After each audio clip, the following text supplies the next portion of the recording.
bien, il faut d'abord dire que nous sommes ici.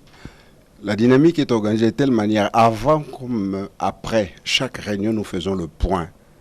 Nous sommes venus donc pour faire le débriefing entre nous, pour examiner l'ensemble des événements qui se sont déroulés dans la journée.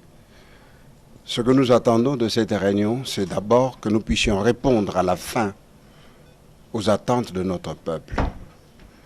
Nous avons ce que nous appelons la dynamique des lignes rouges. Et ces lignes rouges sont de 3 ordres.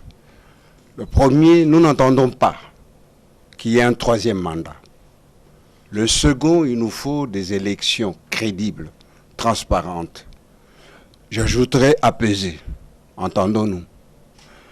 Et enfin, nous disons que, quelles que soient les circonstances, le 19 du 12, le mandat est terminé.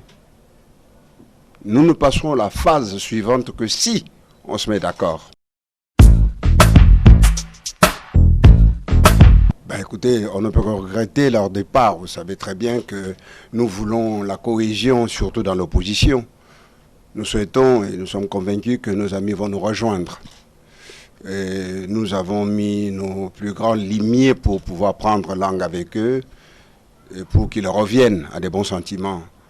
Nous devons nous dire, le plus important, ce n'est pas l'étiquette.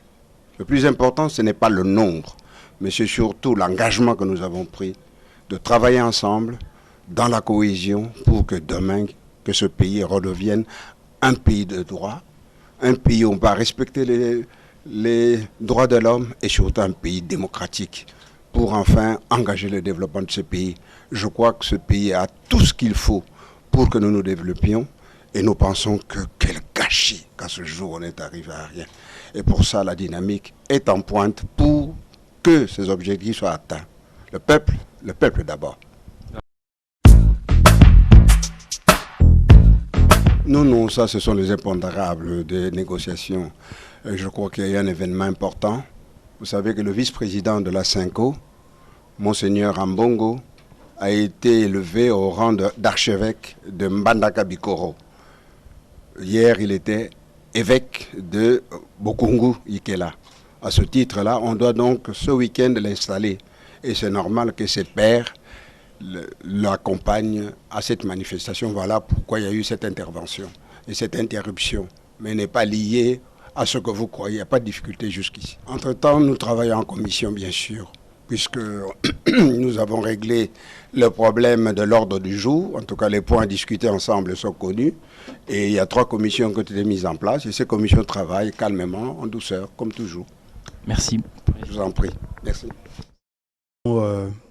Éviter à notre pays les troubles, la violence, les morts.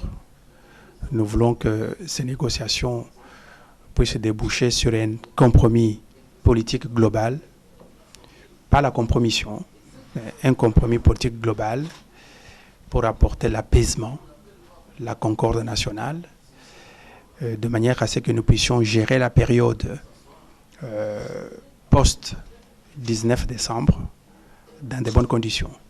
Une gestion consensuelle du pays où toutes les forces politiques et sociales significatives seront ensemble pour aller dans la même direction avec l'objectif de l'alternance politique, de renforcement de l'état de droit et de la démocratie. L'alternance politique que notre peuple attend.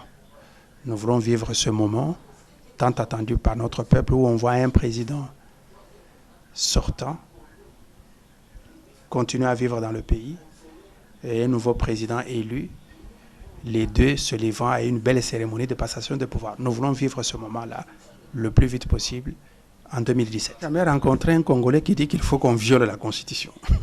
Tout le monde dit oui, nous devons respecter la Constitution. Le président Kabila a dit dernièrement que la Constitution n'a jamais été violée. Donc, tous nous disons la même chose. Mais nous pensons du côté du rassemblement que nos compatriotes de la majorité présidentielle ont violé la Constitution. Parce qu'ils sont passés tout le temps pour organiser le glissement.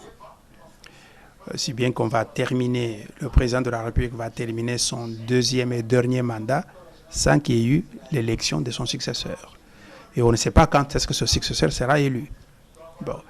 Et donc ce point-là, c'est un point de divergence majeure. La preuve que la Constitution n'a pas été respectée.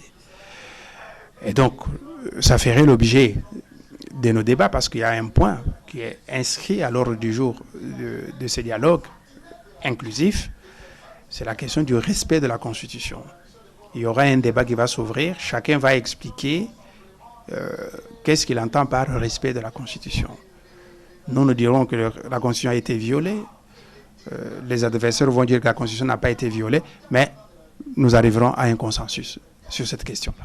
Merci.